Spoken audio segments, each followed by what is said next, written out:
unlocking possibilities through guidance, lightening the path, and shaping the future.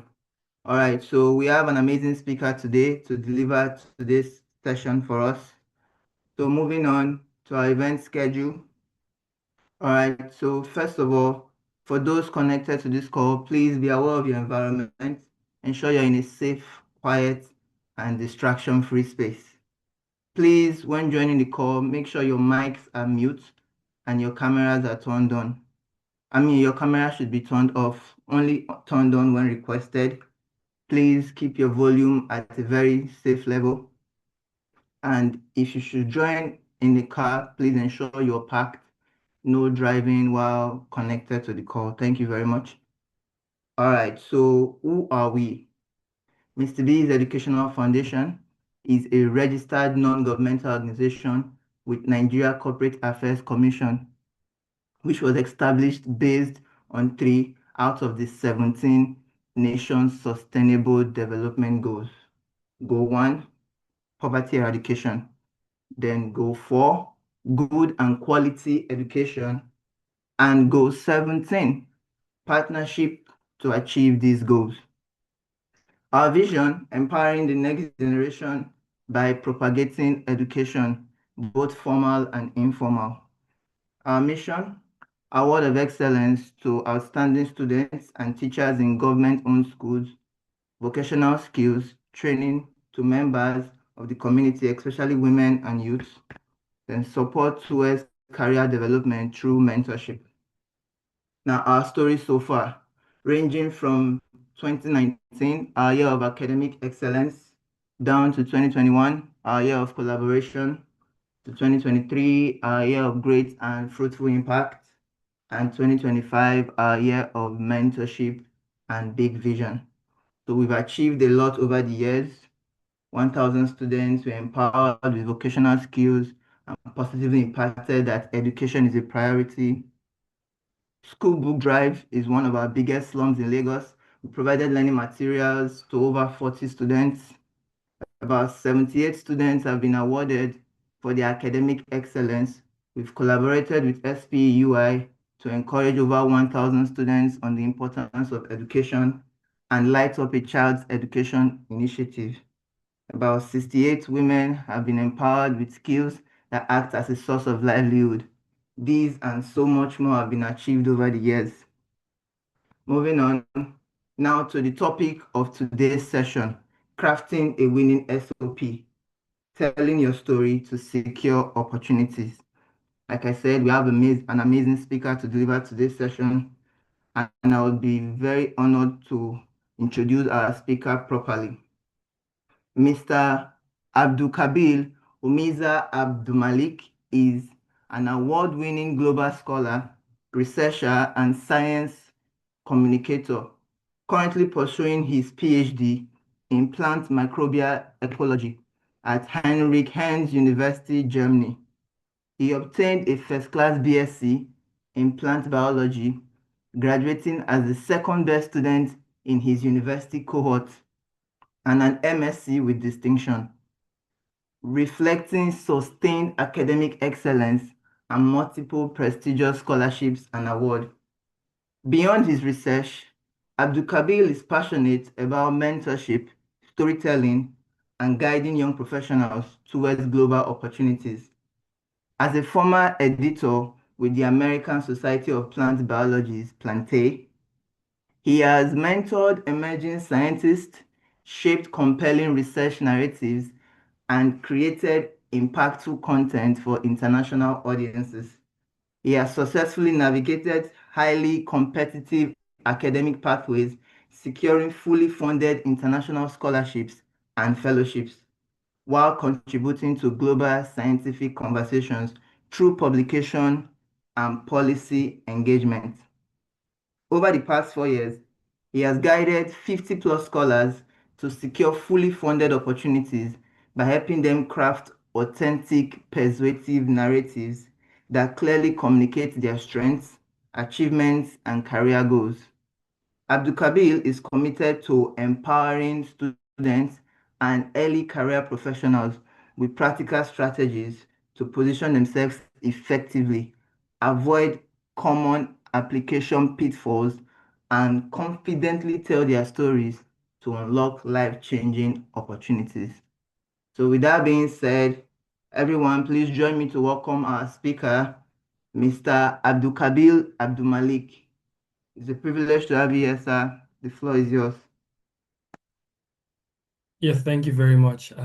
Really an honor, and yeah, to be doing this again. This is something I enjoy doing, and it was really a nice privilege to have the opportunity to speak once again on a topic that I find really, really important. So I will proceed to really sharing my screen now, and please you would guide me to just let me know if you see it well. Is this good?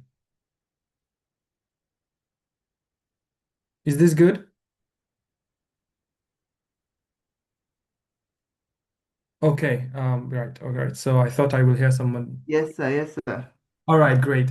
So once again, we're here, and today I'll be talking about a topic on crafting a winning SOP and how you can effectively tell your story to secure global opportunities. And the interesting thing I would like to just maybe start with is that this is the experience I'm going to be sharing today is something that I've guided, that I've learned and gotten over the last 4 years. And I think it's nice to say that the number actually 50 plus is actually modest because over the last 4 years, I think I've reviewed over 100 to times hundreds of essays. And I have learned a lot of things doing that, things I didn't know before, things that have shaped my perspectives and things I will be sharing with you all today. But for the agenda today is basically that we will be talking about what is the purpose of an SOP, right? Why is it actually important to you? And then we will then talk about the common mistakes that you need to avoid when you're writing an SOP, because this is very important for a successful SOP. And then we will move on to like what are the things you have to do before you actually start to write your SOP, and then things you have to do after when you're writing your SOP. And then on this one, I will really give you a paragraph like examples, really shortened to fit the context of our talk today, but really going to be really practical. So you can really have an insight into real life examples of exactly how to implement the strategies that are going to be talked about. So I urge you to really stay on until then, because that's probably where you get the juiciest part of today's presentation. Disclaimer is that I am not today going to be telling you about one way I think it's the only way to write an SOP. That's not what I intend to do here today. Today, I'll be telling you more about one practical way that I think works. And like I earlier mentioned, this is one way that I think works given the experience I've had in the field for so many years now.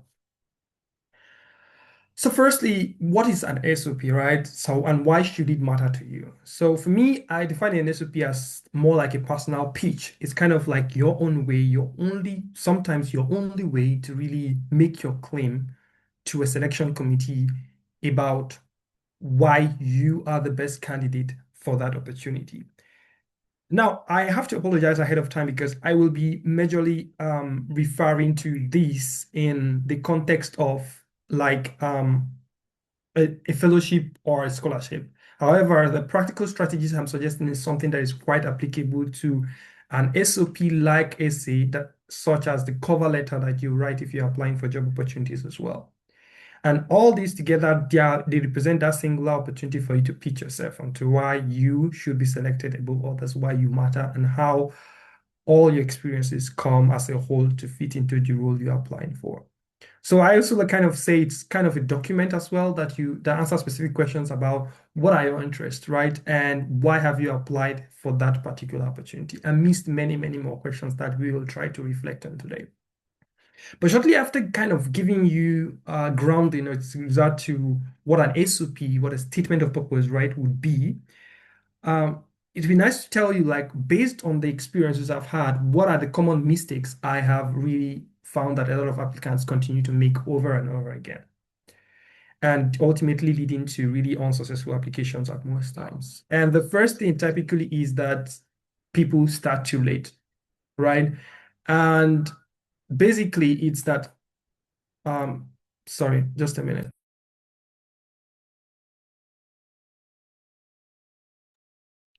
So, and basically, it's that they start too late. So, for example, you have an application that is due in a month time, and you're starting just few weeks to. And the problem with this is usually that you don't give yourself enough time to really write, take a break from what you've written, and come back again to kind of get a new lens to really see things and adjust appropriately. So my advice to candidates is usually that when you have essays to write, if you find out ahead of time, a month, 2 or 2 months to, it's always a good time to finish, wrap up writing your essays, put it down, get to doing something else. Then later on, come to it with a new pair of eyes and kind of see exactly whether what you've done is sufficient enough to get you that opportunity. So first point is really don't try to start too late. Then we get to very interesting points that I find really common amidst everyone, every other person, right? Usually, even when we do mock sessions, because I also do, help in preparing some candidates for interview sessions and all that, which is kind of really, really aligned. I find something very, very interesting, and is that a lot of them, whether it be it in the interview context or whether it be in the essay writing context, they almost always use, generic terms instead of specific terms.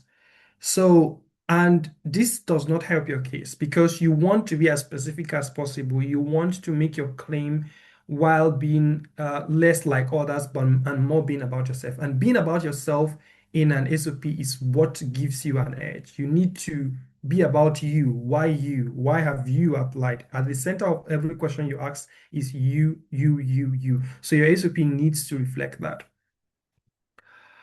And then writing for PT, I've included this in all the three presentations on the subject of SOP I've done in the past 2 years. And literally, the reason why I put this is because I once had a conversation with someone, and the person said that you only stand a chance to win an award or to win a graduate scholarship or to win a fellowship opportunity if you write for PT. And this is so far from the truth. And a lot of people who have experience in this area will actually affirm to this. Literally, writing for PT does not get you anywhere. The aim of your SOP should not be to seek pity, it should be to justify your claim as to why you deserve that opportunity. So if you're writing your story really to address a grounding as to why you got into that field, that's fine. But if your objective is writing for pity, then you are already off it. You're already on the path to having an unsuccessful application, and you need to avoid that. And then there's this very nice thing about show, don't tell, provide evidences, because you can consider these two statements, right? One, if a candidate says, hey, I have experience in automobile engineering in these, with these skills and these skills and these skills, full stop. So there is a lot of telling, but there's no showing. And when this contest, when I say show, I mean you actually presenting concrete examples of when you've used that skill. For example, I have been able to conduct, I performed a project on this area where I gained fundamental skills on this that allowed me to do this and this and this. This is providing real-time evidences. Of course, all these things I'm mentioning, I will really show you in a practical sense at a later point how to really implement these thinking frameworks and thinking ideology and thinking basis when you're actually writing your SOPs. So then there is not using essays to address important point of contact, consent. So a lot of people, you find that they kind of just take their CVs and just reward it and put it into their SOPs. This is so, so bad. This is so, so wrong, because your SOP is meant to give a holistic view of who you are as a person, for the person, for the selection committee to really know you better and to really be able to put context to your skills and to experiences that you have in your CV. It is not merely a replica of your CV. And that is why sometimes I find some people just really reward just the same thing you are stating. I think it actually also goes down back to talking about the show, don't tell ideology, right? Because when you show and you don't tell, you are literally you are trying to avoid repeating your CV, because in your CV, you basically tell, basically said, yeah, I have experienced this, I have experienced this. But in the SOP, like I said, you give it more grounding, to get a kind of a holistic view. And the grammar errors. So very, very interesting. I think I have had my fair share of having people really submit CVs for review. I'm sorry, SOPs for review, and they're just filled with grammar errors. And sometimes I just have to tell them, hey, just take this and do grammar check because as somebody who's reviewing your SOP, I don't want my duty to be relegated to doing grammar checks for you. That takes away my time and your time, and it doesn't favor you, nor does it favor me. Because at the end of the day, what happens is that I spend most of my time rewarding the grammar and then not even having, more focus on the important thing, which is the context, the style, and the structure. And this is so bad. But I think with AI now, it's very, very easy to avoid this. So I even see students who still have, or candidates who still have this problem actually not being smart because it's very quite easy for you now to have your grammar checks with AI assisted tools like Grammarly, etc., etc. Just have a plugin on your Word and everything is really checked before you send it for review. So you can imagine if someone who's doing really more like a pre-review before you submit, for you, it's already been irritated by grammar errors. You can imagine what the selection committee sees. They kind of see a lazy student on the back of it. So you have to try as much as possible to really grammar proof it, right? And to really check it to the best of your ability. And then not writing tailored essays based on program requirements and other things. So there is job, there is master's, and there is PhD. And when you're writing essays for this, you don't just recycle essays across them. They are all different, and you should attend to them like that. So you need to firstly look at the project program requirement and then tailor your essays to really address what it's particular for.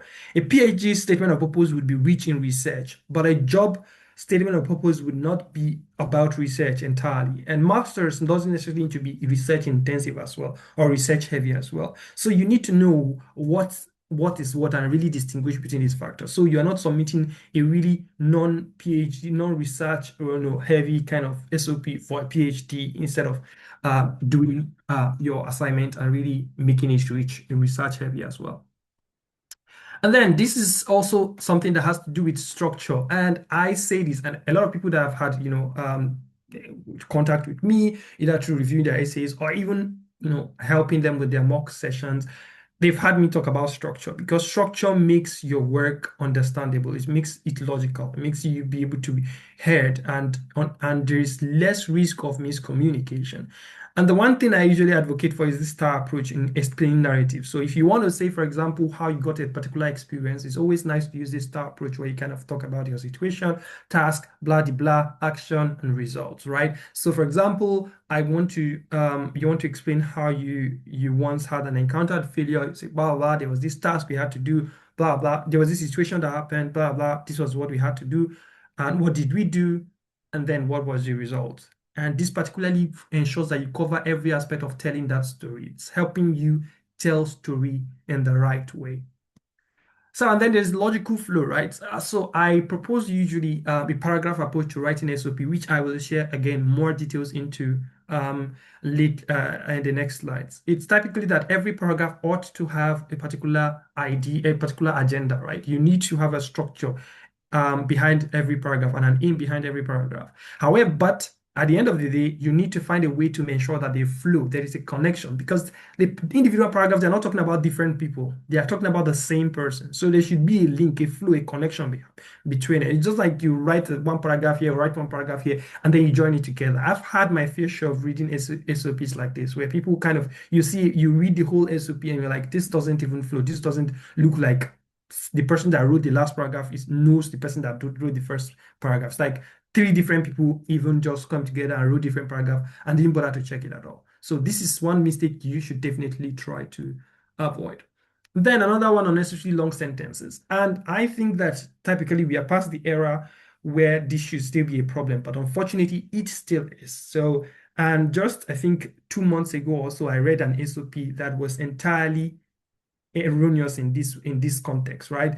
You had almost a whole paragraph with one sentence, and that was like 5 lines. And I was wondering, like, where's how do I understand this? How do you really think this helps your case? Because one, it shows that you really, I mean, It allows you to, it exposes you to risk of being misunderstood. Fine, it exposes you to being misjudged. Like if somebody's like, okay, this person doesn't know what she's saying or something like this. And the least thing you want to do is expose yourself to be judged based on, or get your judging criteria to be based on whether your sentence structure rather than the content actually you're proposing. And this is why you need to get all these basics right. And this is why understanding these mistakes and trying to cautiously and being intentional about avoiding them is very, very important. And then we have the wrong use of AI, right? I think that if you're not using AI as an assistant tool right now, you are still so backward. This is what I think. However, proper use of AI is very important. You don't outsource your thinking to AI, right? You don't say, oh yeah, so AI, some people just tell AI, yeah, I have to write application for this job, write the essay for me. You don't do this because that's not you. Whatever AI writes is not you, right? So you need to do the drafting yourself.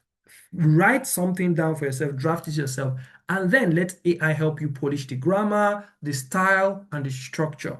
So this is why I think that going back to earlier what I said earlier about how structure should not really be now a problem as stylist, because basically if you do the hard job of drafting an essay that is for you, that is usually, I mean, speaks about you, it's easier for you to really get it to the last point where you attend to every other problems that have really attended. So do not outsource your thinking to AI. And I will really, in the next slide, I will really share about how you have to, guide your thinking so that you at least are able to really write something down for yourself about you that speaks about to you, and then feed it to AI. Because one of the things that really, really helpful is that I think that beyond writing SOPs for submission for applications or whatnot, SOP writing also exposes you to you. You learn more about yourself, you learn more about your strengths, you learn about where your experiences are, where your strengths are, and then where it's not.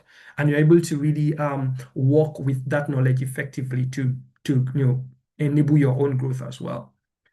So, but then I mentioned something about us learning what you'd have to do before you start your SOP. So first things first, read the instructions. You may think as this is the most basic thing that everybody should do, but not everybody read in the sense of reading the instruction. Not everybody really does that. Really sitting down with the advertisement or with the job requirements and really looking at it and saying, oh, I understand what this job actually demands and what it requires and how it's telling me to prepare my SOP. So for example, some universities, if you are in the SOP for graduate school context, some universities will tell you particular things they want in their SOP. So if you just see submit an SOP and you really don't go to read more information about that, you may end up using the generalistic idea of what an SOP should contain and you write your SOP. Meanwhile, there are specific things that they want to be included in the SOP. So this is why instructions, always read them. And then the next thing, you reflect and brainstorm, because then you have a blank sheet and then you write, okay, for each of these experiences that have been mentioned, which ones do I have? Which ones do I not have? And then if the ones I don't have, how critical are they to the job description? And what do I have that could actually, cover for that, if any? So you have to brainstorm on the paper. So what I find really helpful as a mental help exercise is typically for you to write, have a blank sheet, you kind of reach on one side, this is what the program requires, what do I have? You do a check, yes, check, yes, an example of the experience in your own context that you have that is aligning with what they're advertising. So you already map one to one what the experiences are. So it's easy for you to really create the next writing plan to say, okay, so the first paragraph, I want it to be about this, the second paragraph about this, the third paragraph around this. And I know it's sometimes really sounds so difficult. Like, oh yeah, why do I have to map out an outline? I will just start writing and writing and writing and writing. Believe me, the moment you get to understanding and reaping the benefit of using an outline to guide your writing, you will not want to go back, because outline really helps you to stay consistent, to keep your the idea in there, to have an idea carefully and thoroughly mapped into your writing structure. So if you don't write an outline, you end up, okay, yeah, I write this, okay, I write this, I write this. And then at the end of the day, you will need to perhaps reward them again or miss out some certain things. You are at risk of doing that. And then the last thing you have to do is kind of ensure that you already think while you're mapping your paragraph and outline, you think about this structured paragraph approach that I'm going to share in the next, in the exact next slide. And this structured paragraph approach is basically where each paragraph answers specific questions, right? It answers specific questions on different aspects that should feed into your statement of purpose. So now we've gotten our idea of how we've done this. We now have a paper where we have an outline mapped about what we want to write. And we already have the skills and the experiences and how they map. We already mapped all those down as well. So for it, we have to do then one of the structures I usually preach for a standard SOP paragraph would be the first paragraph, which you definitely should talk about, for example, what are your motivations for the program or the course? So here is basically where you speak to why the field. That's the question you try to answer here. Why this field? Why am I interested in this field? Why am I interested in this area? And then you then go on a bit to comment on what the program will offer you. I see this as a kind of introductory paragraph, and it's kind of similar to when you're also doing an interview when you're asked about you. Just in this context, you're not going to say, yeah, I finished this, I finished from this, blah, blah, blah, blah, blah. But it's similar in the context that you actually give a teaser for who you are and why you are writing what you're writing. So the first paragraph I see is a teaser. It doesn't contain this so depth of information regarding your experience and skills and whatnot, but it kind of sets the stage effectively for what is going to come next. That is in terms of what the motivation is, why you have applied for the program on a very specific, but kind of still slightly not too detailed manner, because the next paragraphs are what's going to do justice to that details that you want to share. And then the middle paragraph, I kind of compressed the kind of 2, 3 to 4 paragraphs, regardless of how many you want, to this middle paragraph. And I summarize it as basically a paragraph where you kind of expand your trainings, right? Experience or prior qualification in the field. So you kind of already give a teaser about why you are there, why you are like, if it's a job, you already give a teaser about exactly why you're applying to that opportunity on a generalistic but really specific idea. Then you basically move to the middle paragraph where you kind of start to feed exactly the experiences that you have that aligns with your role and all that. And like I mentioned on the next slides, I will actually show you a practical example of how this works in a realistic framework. But under this middle paragraph, you probably have the second paragraph where you just basically talk about, oh yeah, just my skills, my experiences, and how I've built them over time. What is the story? It's usually very interesting. I like to see it. I personally, and I think it's something that I find as a very nice commonality between all the successful SOPs I've reviewed over the years. It's that people, when you share why you chose to take on a particular training, it is more impactful than just sharing that you took part in that training. For example, it is more impactful for you to say that because I am interested in this, I took this step of taking training in this, rather than just moving to say, yeah, I'm interested in this. I mean, sorry, rather than just moving to say, I took training in this to gain this skill. Because when you put the reason there, short, specific reason why you took that training, it kind of put the training in the context of a moving train, right? It's kind of like, oh yeah, he or she was here. He decided, oh, I want to learn this and make conscious effort there. So it kind of also shows you have been conscious and very intentional about your growth. And this is something you want to see, from every successful candidate. You really want to see a candidate who is very intentional, who reflects about where they are and understands and identifies opportunities that are relevant to get to where they want to be. Because on the broader level, when you think about it, it's also what you are doing with the SOP, right? You are basically showing that you've already identified where you are, you've already identified where you want to be, and SOP is like and this program is going to be the bridge between where you are and where you want to be. And you want to convince the selection committee to really see that. It's also like in the context of a job as well. You want to show that, yeah, this job is going to be the path between me doing what I want to do from where I am right now. So it's very, you have to think about it in this way. And third paragraph is kind of somewhere where you kind of frame it. If there are other educational experience or what you want to share, you can group them in this context and then share second and third paragraph. It could also be your volunteering, it could also be your leadership experience, it could also be your engagement activity. Don't just throw things in there. And that is why I say put a reason behind it because the reason kind of, okay, so maybe you wanted to understand how rockets are made. And you said, oh, first, I want to understand design. And because I want to understand the design for making rockets, I took trainings on this design stuff. And then afterwards, I realized that I still need to understand this aspect of things. So I took trainings on this. And then I learned skills like this. I could perform projects on this. And ultimately, to round up my experience in this, I took trainings on this, that gave me that I did projects on this, and gave me skills on this. So you allow somebody to view you like a movie. So the person sees you like you're basically telling your whole story in an impactful and very intentional manner. That the person sees your growth, the person resonates with your growth and understands it better. So it's understanding the context of your experiences better. And that is what you want your SOP to do. So the fourth paragraph is basically could be about, of course, maybe like what your career goals would be. And if you see it like this, is like, oh yeah, there's a teaser overall about basically what my motivation for the entering the field is and why I've applied for this particular program.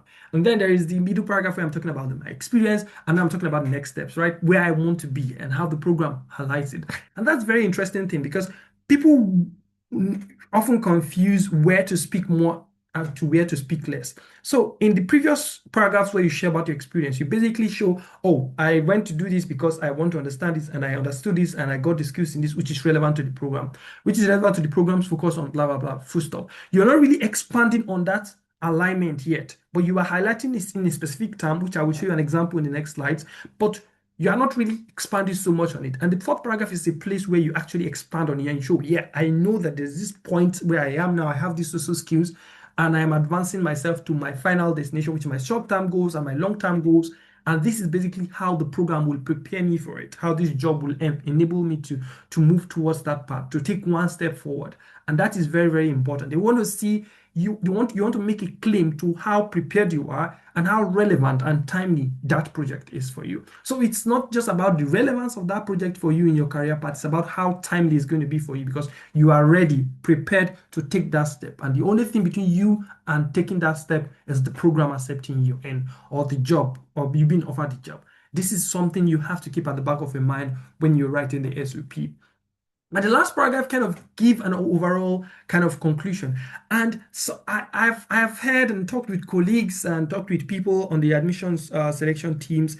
And basically one thing they keep saying is, pe people underrate how important your introduction and your conclusion is. And this is also happens when you're even doing a personal pitch, even in an interview context. How you start and how you end is basically what kind of makes you to be remembered. So you have to always do your best to start strongly and end strongly. Doesn't mean your middle content should be weak or so, but it just means that you need to pay special attention to this, right? Special attention to this. So the last paragraph should kind of be a kind of a thing that ties everything together. It should basically tie your motivation for getting to the field with your experience, with your next step. So basically, it is an overview, but a specific kind of overview that kind of reminds the reviewer again that, oh yeah, this is basically who I am, and you don't want to miss out on me, right? So that's the purpose. And the first paragraph is basically to stand strongly, to really position yourself like, okay, this candidate really knows it's an intentional candidate that I should be looking forward to learning about. And then the last paragraph would then be like, okay, yeah, this is basically what the candidate is as a whole person, and I've learned about him, but I'm being reminded again about the candidate who the candidate is. So then I kind of here gave an example of the first paragraph, right? So what I'm going to do here is I'm going to take it slow. I don't expect like everyone to read everything. So that's why I basically made really a distinction to what the different things communicate. And this is a typical first paragraph example, right? So you see that from a young age, my curiosity has been rooted in understanding how things work, whether by assembling simple components or closely observing repair processes to replicate them. Over time, this hands-on inclination developed into deep passion for engineering as both practical and problem-solving discipline. So I want you to just stop there. So basically, what this person is doing now is basically starting off with a foundation And the foundation is typically that, okay, this is where I started from, this is where my life started from, this is how my interest began. So it's begin, and this is kind of that kind of opening hook that you may want to use, right? But one important thing you need to know here, like you see, the first thing was basically from a young age, my curiosity was this, and there were specific terms. If you see there, I will use my pointer. Yeah. If you see here, you see there was a specific term to assembling simple components or closely observing repair processes to replicate them. This is reducing the engineering field to simple things, to understand it in a basic form. And the person went to say, over time, hands-on deep passion for engineering as both practical and problem-solving discipline. The person became in love with the field. But importantly, your motivation every time should always be at one sentence at most. If you cannot write your motivation in one sentence, then you need to revisit it and reiterate through it. Because here you see very specific motivation. My motivation to pursue the MSc in biomedical engineering now stems from my desire to apply the mindset, which I've already explained that I have, to solving practical problems and replicating them. Apply this mindset to improving very specific term, human health. How? By designing technologies that address real clinical needs. So this kind of like stems from my desire to do this. How? By doing this, that does what? Addresses it. So basically it answers the question about why this field. But then we move forward, right? Because the next line is basically where the candidate, the next line is basically where the candidate shows, oh yeah, I'm interested in this field, I am now in this field, and now why this specific program at this specific university. And the person says, oh, MSc, blah, blah, blah, blah, blah, appeals to me because of a strong emphasis on areas such as biomaterials, biomechanics, and medical device innovation, as well as opportunity to engage in real research through its affiliated centers and laboratories. So you can see there's specificity here. Areas such as there is mention, that means you know it, because this this context may not be applicable to other universities, right? Or this program in other universities. So there are two layers of specificity you need to understand here. There is the specificity of the program, and there is the specificity of the program at that university. So the first thing you establish is basically why you want to do an MSc in the specificity of the program. And then you went on to say specificity, why this program at this university. There is two layers of specificity there, and your answer should kind of reflect why the program at this university. There's something else this program is at this university offers that is not applicable elsewhere. And that is where the specific terms of explaining your context really, really, really should matter. And the person went on to say, I'm particularly drawn to the program's focus on translating engineering solution, blah, blah, blah, blah, blah, blah. You can see the specificity of response there, basically mentioning things. And it's not saying just, a lot of people you find, they'll say, I'm drawn to this program's blah, blah, because it aligns with my interest, and stop there. What interest of yours does this align with? That is the specificity. That is two more words you just add to ensure you have a full response in there. Aligns with my interest in developing accessible and effective medical technologies. And you see how this aligns, right? You trace this back, accessible and effective medical technologies, right? My interest in developing them. And here, what did I say? By designing technologies. So now you are giving even specific terms to the technologies that you want to design to address the real problems you want to solve. But then you ask yourself, and then you conclude, right, by saying, by combining the rigorous hands-on research experiences that the program offers me a clear pathway to refine my technical skills, blah, blah, blah, blah, blah. You end that paragraph. Kind of a typical first paragraph example. But then you have to reflect on this. Is it every time I have to look for a hook? Because I remember back then when I used to when I was really getting into writing these SOPs, I used to always think about, oh, what's my hook going to be? What's my hook going to be? But over time, you start to learn that you really, what is a hook actually? What's a good hook? What's a bad hook? A hook is basically something to get someone interested about you. So it doesn't really need to be something different. You could even start with, I want to study MSc biomedical engineering at this university. Full stop. And typically, because that's like a claim, and then you can start off from there and all that.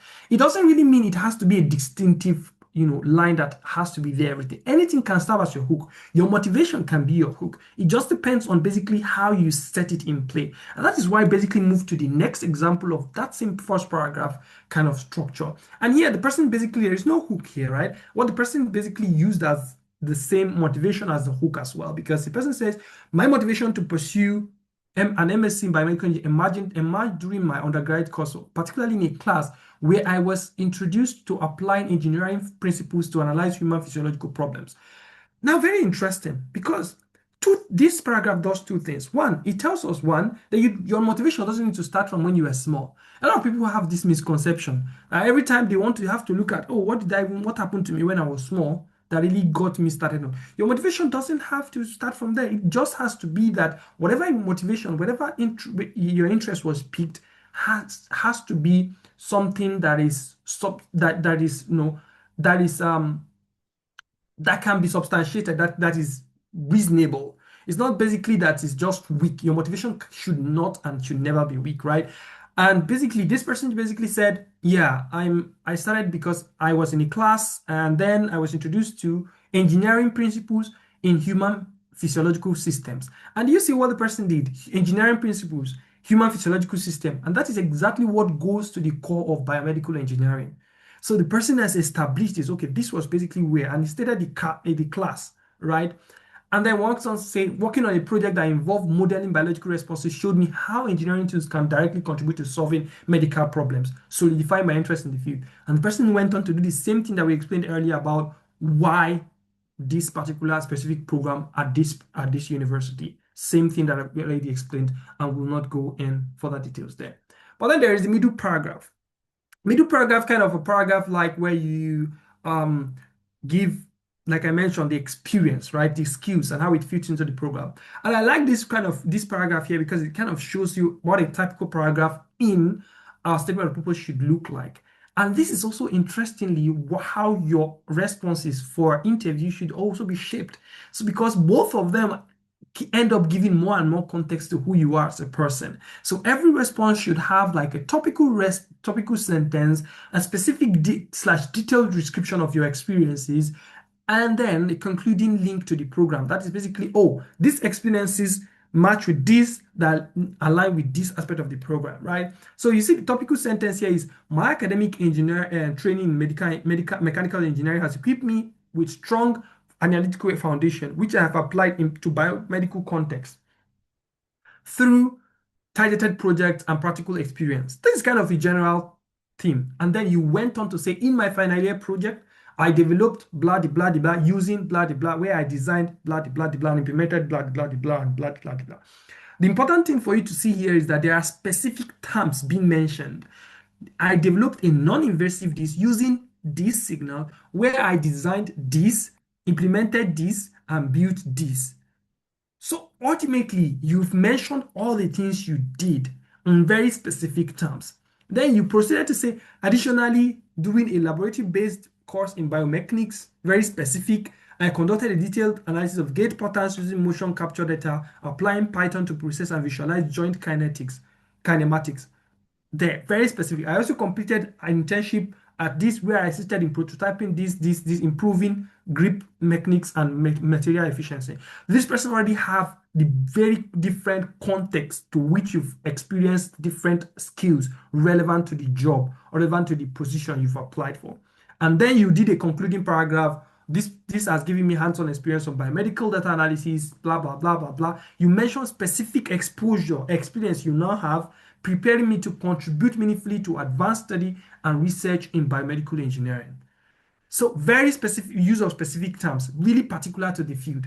Things that if you take this paragraph and you give it to somebody, not anybody can just submit this put this paragraph in their essay. You need to have the experience, you need to be able to show the evidences to this. So this is what specificity means. It means that it is applicable to you. You are the core of it, not anybody else. If you write a paragraph that anybody can just put in their own and it will stand, then it's not specific enough. And here in this specific description of relevant experience, I always advise, if you can, use hyperlink, right? If you have a GitHub page, hyperlink it here. These are real hard currency evidences. If you got a certificate and you want to mention that, oh, I graduated from this, if you have a certificate for that experience you got, put it there. If you have something as evidence, right, put it there. It's always very nice that the person can read your essay and just click on whatever you claims you made and see real evidences there. It doesn't mean you have to look for evidences for everything, but if you do have, do include it. Very important. And then an example of a closing paragraph where I mentioned about how you kind of capture everything, right? You kind of summarize it and capture everything holistically. And this is basically where I said, where the person said, "Oh, my academic training and hands-on experiences have consistently reinforced the motivation that emerged during my undergraduate exposure to biomedical engineering, applying engineering problems to solve real clinical problems." Did you see just this first sentence alone ties to the introduction again? It says, "Oh, this my all these experiences I've had, they reinforced the motivation that I had in that first paragraph, which was applying during my undergraduate exposure to biomedical engineering." So it's kind of like, oh, this all the experiences I've gotten till now reinforced where I started from, and you refer the person back to where you started from, right? Developing blah blah blah blah. Then this is the kind of a holistic summary of all the experiences. Now, I said together, these experiences have shaped my career goal of designing accessible, data-driven healthcare technologies that address practical clinical needs. And if you go back to the earlier sentence, to the earlier introductory paragraph, what did we say? We said we said that the person was interested in what developing designing technologies that address real clinical needs, and you see the clear alignment between the first paragraph and the last paragraph. This is the holistic kind of impression that you want to give, a holistic representation of who you are as a person. Now it feels all connected. There is a connection between all the paragraphs, showing this is one person telling his or her story in a detailed and very informative manner that is relatable and very leaving high, level of impression on the audience. And then basically in the end, basically the person said, "Oh, the MSc Biomedical Engineering program at University of Alabama is particularly well suited to support this trajectory." So now emphasizing again how that program at that university will support it, which is focused on the same thing mentioned earlier. With a solid body, blah, I am prepared to offer this. So what you do, particularly with this closing paragraph, is you leave a very strong impression that it kind of a subtle reminder again that I have all these skills, all the things you require, and now I'm just waiting to take the next step to join your program. And this is very, very important. So start strongly, end strongly, because at the core of reviewing essays is individual bias. No matter how someone is really professional, there is the bias of time. And the bias of time is typically this temporal bias, I call it. It's typically basically that the person remembers things that leave stronger impression, right? Based on the time frame that if you read it 2 days ago and it doesn't really leave, you ended the essay and the last paragraph, or basically you were displeased by how the essay went. It's easy for you to forget it than for somebody that really left a strong impression that I have the skills and everything. That's why basically you start early because you want to keep the interest there. You start strong because you want to keep the interest there. You end strong because you want to keep the interest sustained. So ultimately, right, your SOP should make the committee think we need this person. That's the goal. And clarity, specificity, and intent is what makes an SOP stand out. And the perfect SOP isn't really about being flawless. It's about telling your story really in a clear, very intentional way that makes your strength very impossible to ignore. So thank you very much really for your attention. I think I will then take your questions now.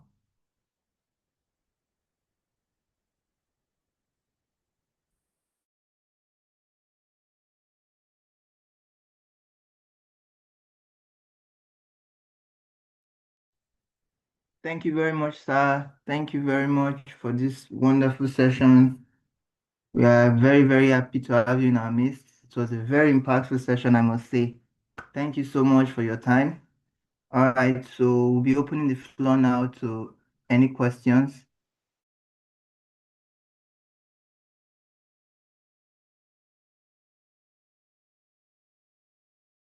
Feel free to ask any questions, and a lot of you must have some questions you like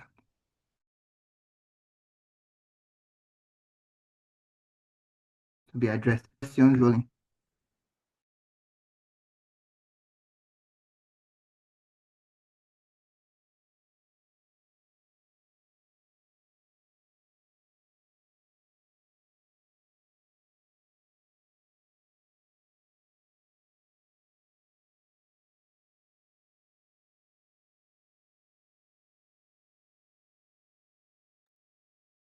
Yeah, I think I see some questions in the chat. No? Where's the moderator? Can you guide me through answering those questions? So which questions should be answered? No? Okay, yes, sir. We have some questions here.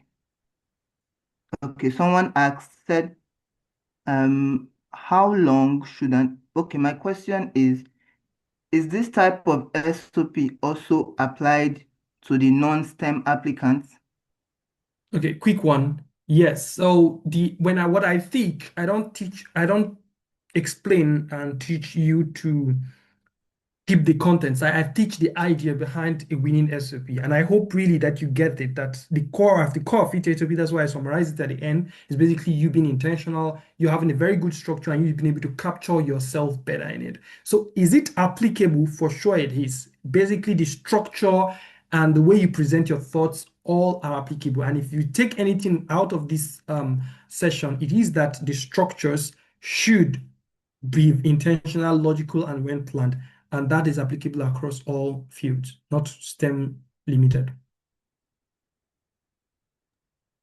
Okay, thank you very much, sir. So the next question here is leadership experience needed in my SOP? Like I mentioned, I think this is also going to the core of what I just explained. And part of the things, the mistake I mentioned, I said your SOP ought to be tailored to what the program requires. So a job SOP, a job cover letter, for example, different from an MSc SOP, different from a PhD SOP.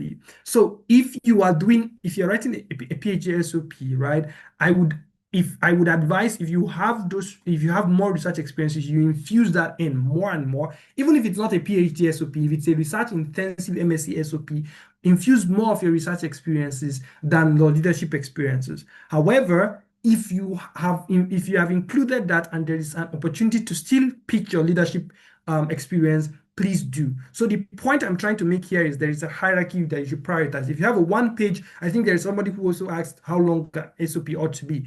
It totally depends on the program. It totally depends on the program that you're applying for. If they give you a page limitation, please stick by it. If they give you word count limitation, stick by it. However, if they do not, then 1 to 2 page is maximally enough, right? And within this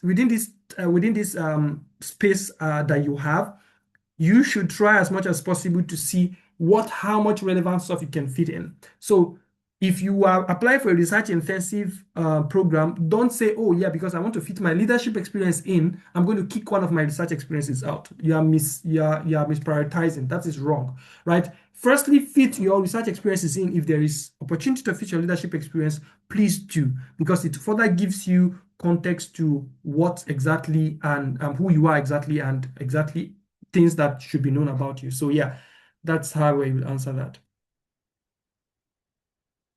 Oh, okay, thank you very much, sir. So we have a question here. He said, you spoke about linking your work to the SOP. He kind of missed some parts, so he was requesting if he could get more clarity on that. Yeah, so I was basically just saying that you have your SOP written, and there's a line where you're talking about claims like, oh, I had the experience, I did so and so project, and I had experience doing so and so. So if you have a page or the GitHub repository where you kind of have those the project there, you can simply just link it in. Believe me, it makes your SOP sound more impactful than if not. This does not take anything away if you do not have such links available. I'm just encouraging you that when you do have links to evidences for the project or the experiences you have, don't hesitate to link them in. Very important. And maybe you are applying for even a writing job or whatnot, and you have a list of several writing articles, and you're like, I want to include a link to them, but I don't know how to include, and I didn't put them on a particular platform. You can basically create a Google Doc, put all the links to the writing task that you've done, everything, and link that the Google Doc specifically to this program. Just make sure that you make it open, that anybody can open it and really have access to seeing it and all that. But yeah, the idea is typically that don't shy away from including real evidence of your work when you have them. Okay, thank you very much, sir. Then, apologies, Mr. Ahmad, I seem to have jumped your question. He asked, how can someone polish SOP with AI? Like I said, I also mentioned this during the course of my my talk. And I think this is it's actually interesting because like this is the first time also because we are advancing, so I'm including improving the slides and also including talking about AI this time because you cannot remove that from doing writing anymore at this point. So my advice typically the right way I suppose you can use AI to really help you and also ensure that you still at the helm of the creativity and the originality of the text is typically that you should have an idea of what you want from the AI, right? And write your draft. That draft, don't outsource the thinking. Write the draft, regardless of how staggered it is. Write the draft to the best of your ability. Try to make it coherent, and then you can allow AI help you shape your writing style and the structure. This should be fine. But then the mistake a lot of people would make is typically give the prompt to the AI, say, write me an essay, or even give their CVs to AI, say, write me an essay. This is not writing the story the way you experienced it and you want to really be original. So my advice is always write your draft, then you can feed to AI to style for you and to help you with the structure, and then this can better. This is one way that I think would really help you still gain the most of the from the writing experience, as well also allowing AI to kind of really guide you. Because if you see it in this context, it's just like your AI is your kind of a volunteer reviewer who's reviewing your essay for you. Okay, thank you, sir. We have another question here. It said, must an SOP be just one page or it could be more than one? And if so, is there a general word count or follow if it's not specified explicitly?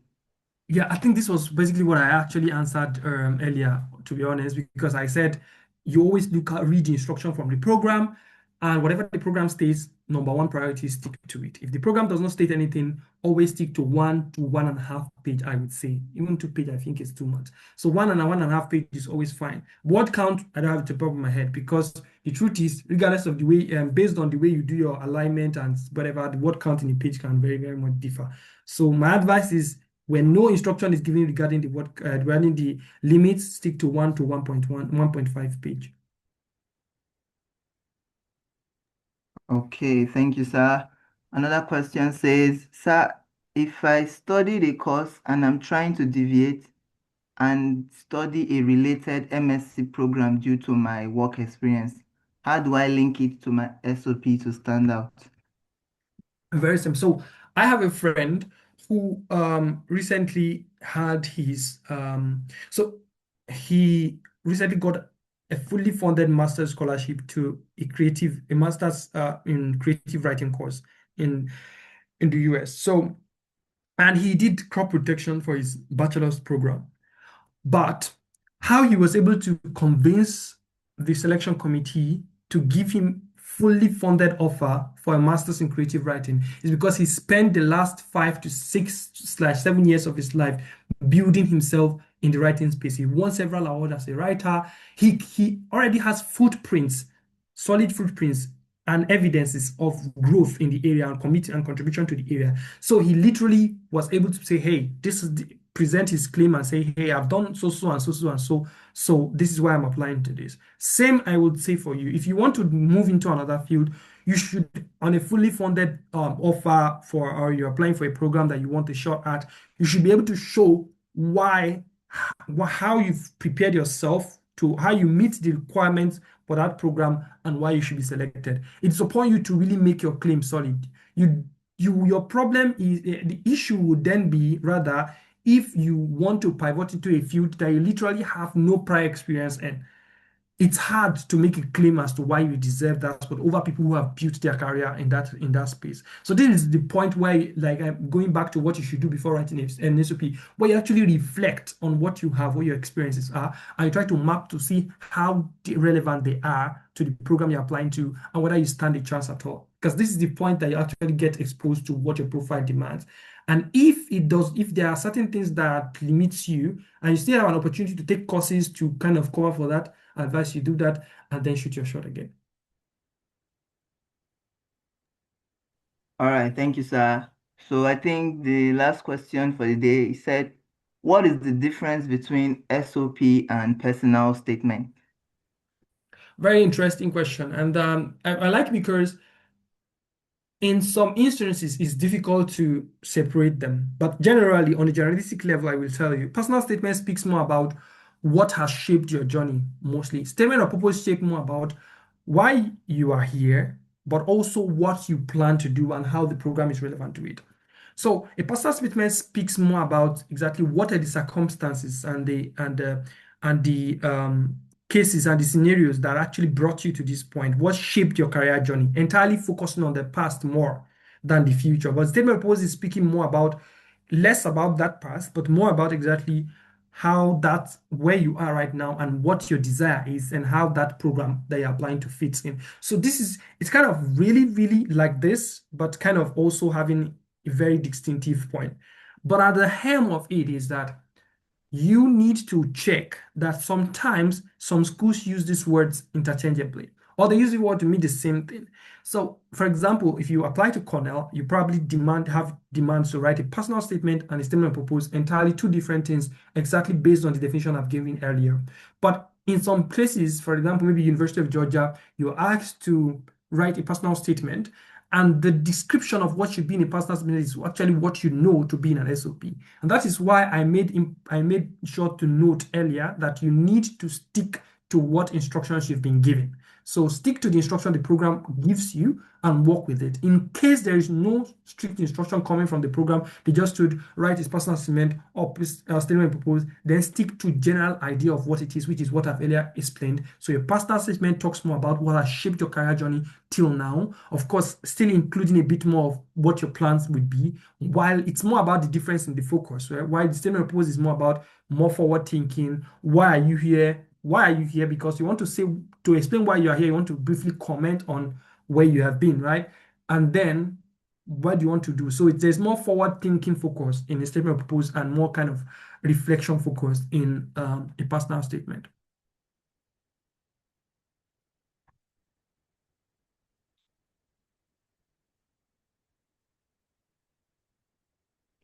Yeah. Hello.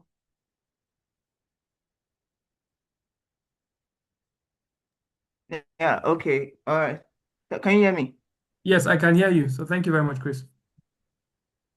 Oh, okay. All right. So I think that will be all for that. So thank you very much, sir. Think no further Welcome. question. Thank you very much, sir. We are very happy to have you here. Thank you for this very amazing session. We Yeah. hope to learn from you more again in the future. Thank you for your time. So I think do have a nice day. Thank you. You too. Bye. Ciao. All right.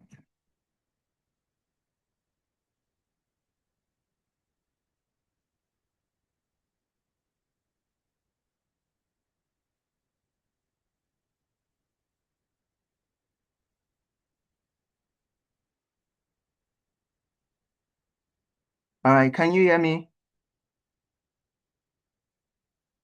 Someone please confirm if you can hear me. Yes. Yes, we can hear you. Oh, okay. All right. So moving on for our upcoming event, we have the Light Up a Child Education 2.0. So we're soliciting for sponsorships.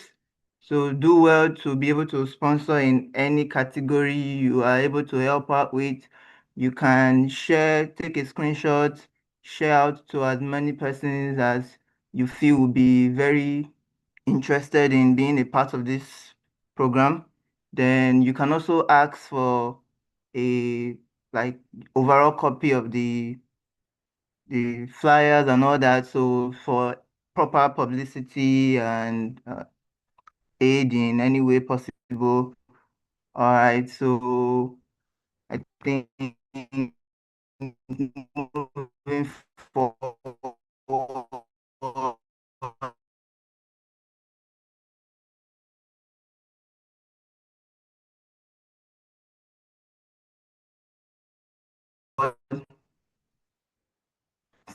stay connected with me.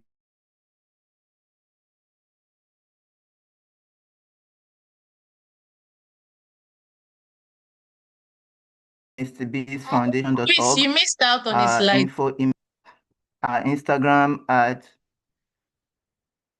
Mr.